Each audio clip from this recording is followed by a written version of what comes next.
Hi, everyone. This is Kalia with the Flamewalker podcast, and I'm actually coming to you from the road, traveling in my minivan and bringing you those lessons from the road.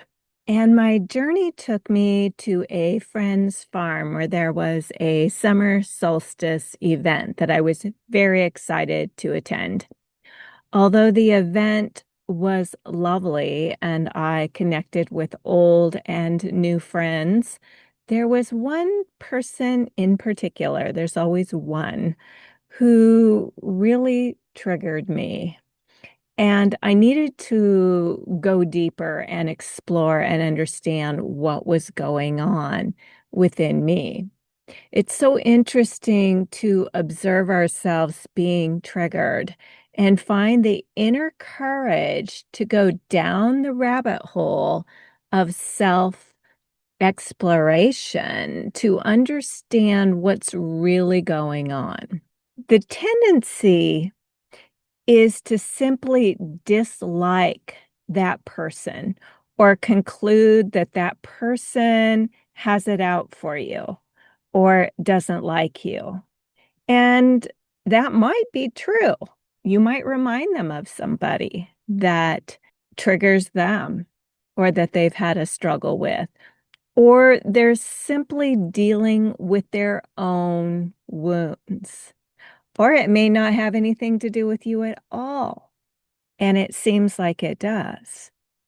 I know for myself that there's a tendency to want to psychoanalyze the situation so that I can understand what's going on. But I quickly discovered that it was myself that I needed to understand. Why was I triggered? What was this invoking or bringing up for me? As I started going deeper down the rabbit hole, I realized this person who I felt triggered by had behavior that was reminding me of somebody else from my past, somebody who had a lot of narcissistic behavior and did a lot of damage in my life. And we're talking about permanent, real damage. And I noticed the same kind of excluding and controlling type of behavior that made me feel like I was always on the outside looking in. And that was a really big wound for me. I also realized that this wound went even further back to childhood. I was always the kid on the outside of the circle, wishing that I would be accepted and included. And yet I never really was. It doesn't matter how much I grow up and face my own wounds and my own shadow, that pain still seems to have a resting place within me that, under the right circumstances, is awakened. It's never completely eliminated from my cellular memory, but I do handle the triggers now with much greater awareness and maturity. Although I can feel the old coping mechanisms wanting to surface, I see them for what they are: old coping mechanisms. I want to run away or remove myself from the situation. There's an old belief that by running away from the offender, I can escape the pain. In the end, the event came and went. I had a good time overall. I enjoyed myself and I remained kind and present with the person who had been triggering me. And before long, everyone left, and it was only me and the few people that live on the farm. The threat to my nervous system had passed. I was safe, and life goes on. And yet, what I realized from this experience is why people don't do shadow work. Shadow work itself is deeply triggering. It brings all that repressed shame and pain to the surface, Where it's easier to project and blame, we have to take responsibility for what's triggering us and approach it from a place of curiosity and accountability. I'm not saying the people who trigger us have no responsibility in the situation, but often those people are oblivious or coming from their own wounds and insecurities. They may not be aware that they're having an impact on you, or they just might not care. Oftentimes, the healing that we're called to do is inner child healing that has absolutely nothing to do with our relationship to another person in the present moment. In my case, I may never see this person again. There wasn't a relationship there to pursue or to save. It was just two people on the journey of life who bumped into each other on the road and needed to deal with the damages. But there was no blame to assign, nor was there a need to work anything out.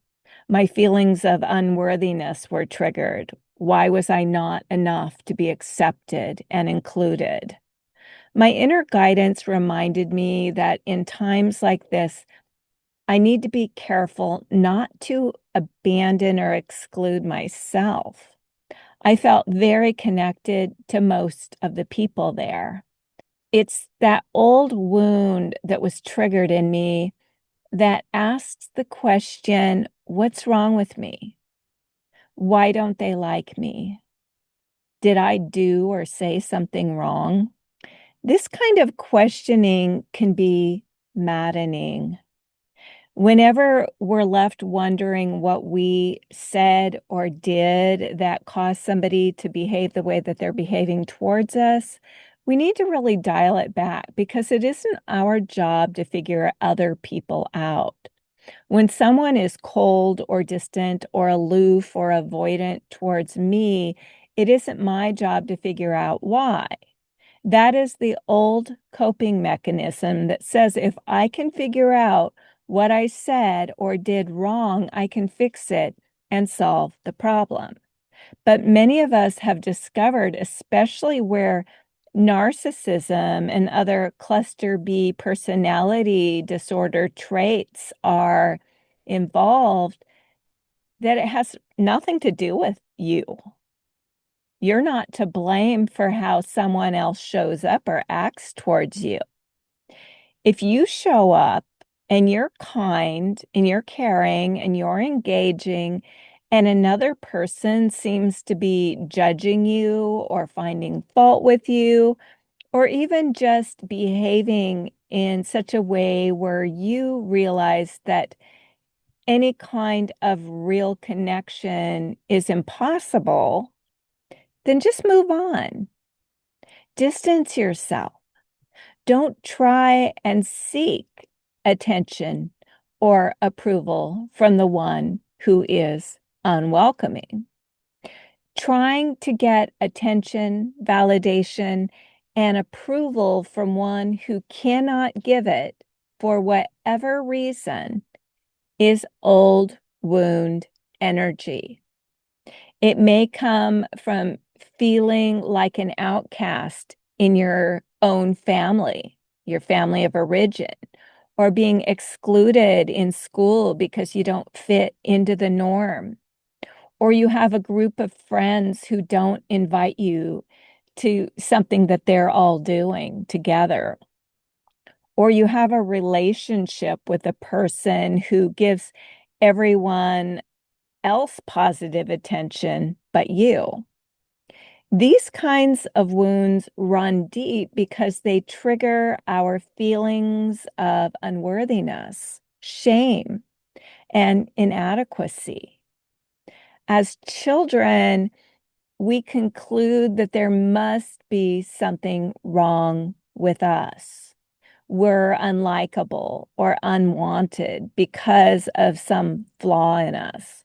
But one thing that we have to learn in life is that our very presence and our very energy will be triggering to some people. And such is life. We don't even know why, and it doesn't matter. We just need to know that it's part of life. And like everything else that happens with people, we can't take it personally and we can't control it. It's important to remember that how people treat you says a lot more about them than it does about you. Other people's behavior and treatment of you is not your fault. Unless you are mean, rude, inconsiderate, disrespectful, and so on. But in my experience, working with people over the years, this is not typically the case. I've worked with survivors of narcissistic abuse, and narcissistic people target others. They pick targets. They find fault with their targets.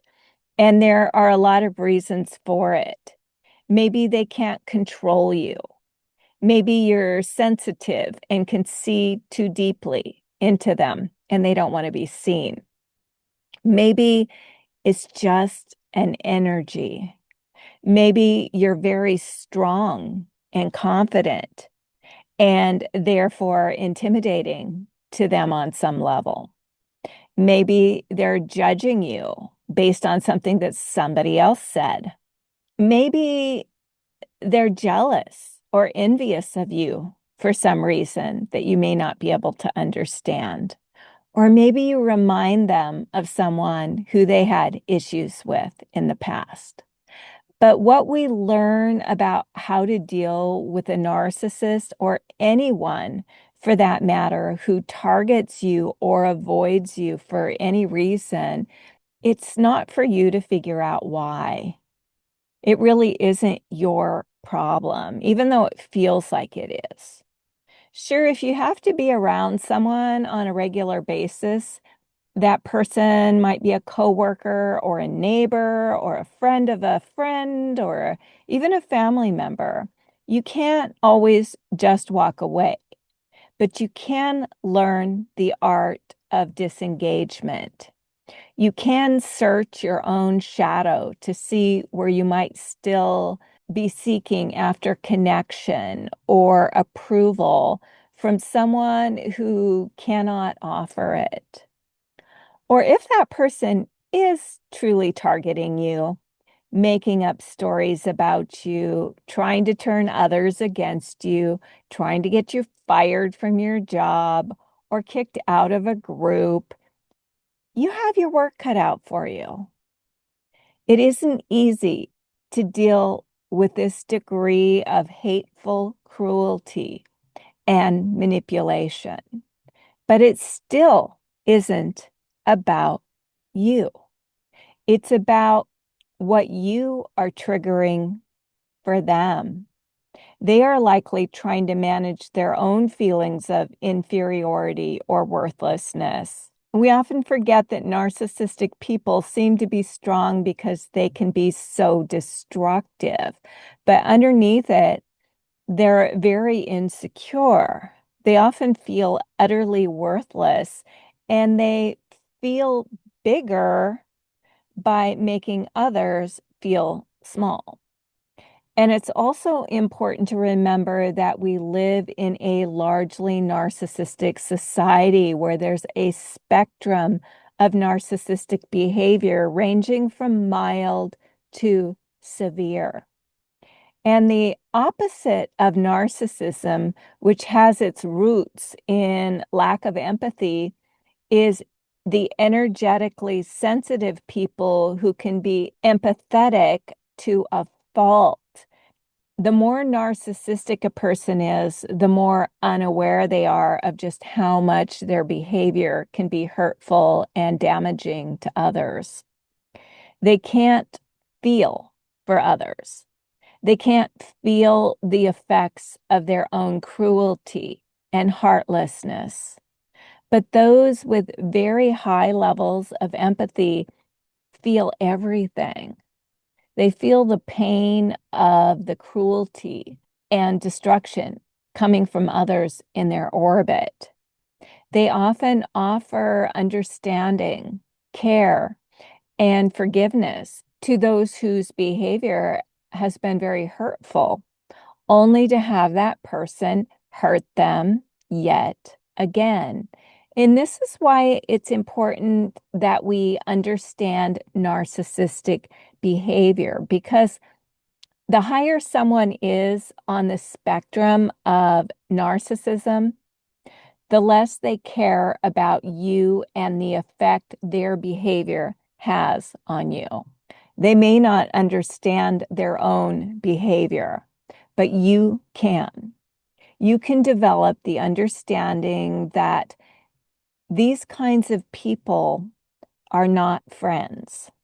They don't care. They will repeat the same patterns of cruelty over and over without guilt or remorse because they believe it's your fault. You deserve it. You had it coming. So when those of us who are open-hearted, kind, and forgiving continue to allow someone into our life who mistreats us, we are to blame for allowing them back in. That's our responsibility.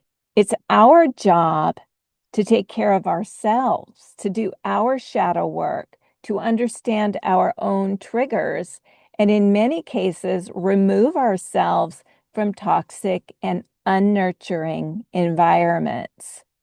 This is self-love. This is self-care. We aren't here to prove anything to anyone. We're here to live true to ourselves and put ourselves in environments that are friendly and nurturing.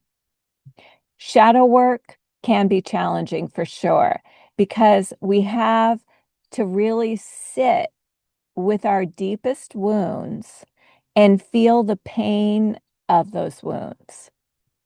We have to accept responsibility when it is in our nature to want to blame the other.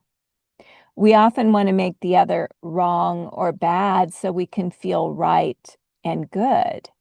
And we may even seek after validation that we were right and good. But no amount of outer validation of our goodness is going to heal the wound. That validation absolutely must come from within ourselves. When someone mistreats you, ignores you, avoids you, or excludes you, it's time to ask, what's happening inside of me? Why does this hurt? Where have I felt this pain before? What do I need right now? Then take appropriate action. Most often, the appropriate action we take doesn't involve the other person at all. It doesn't involve communicating with them, because often the people hurting you are unaware of their own actions, or if they are, they have no investment in having any kind of meaningful relationship with you. So why would they expend any energy trying to heal it? It's you that has to take the time and care with yourself to understand what's being activated within you and what you need to do to take care of yourself. It may be stepping away, drawing strong boundaries, focusing your attention and energy elsewhere, and letting go of any attachment that the offender will show up differently. You are the one who has to show up differently. You may have to put protection around yourself to where their energy can no longer invade you, come into your personal space. You may need to tune your radio to another frequency, one that they are not on. And like me, you may need to do a deep dive to find the source of the pain within yourself, to learn the lesson, and the next day when you wake up, the problem just solves itself. Shadow work is the only way we ever truly grow, become self-aware, and expand our consciousness. It can be difficult. It can be painful, but it is rewarding because we don't end up repeating the same patterns over and over again. We rise above the old patterns. And even if something old surfaces again in our life, we find our way through it much quicker with much less damage. So, my friends, stand tall in the fire of truth and allow those lies and distortions to burn away. You've got this. Thanks for listening. And if this has been helpful for you, please give it a thumbs up. And I'll see you in the next podcast. Namaste.